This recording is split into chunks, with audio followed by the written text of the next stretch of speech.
Hello friend, এই যে মাল সব প্যাকিং হচ্ছে, এই যে পেটি, ঠিক আছে। আমাদের এই যে ম্যানেজার বাবু, ঠিক আছে।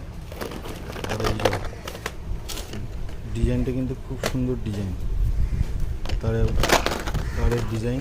এই যে প্যাকিং হচ্ছে, দেখেন এই যে মাল প্যাক হয়ে সব রেডি হচ্ছে।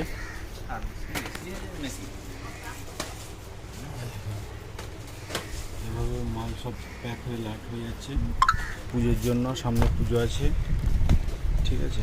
এখন থেকে মাল স্টক করতে হচ্ছে,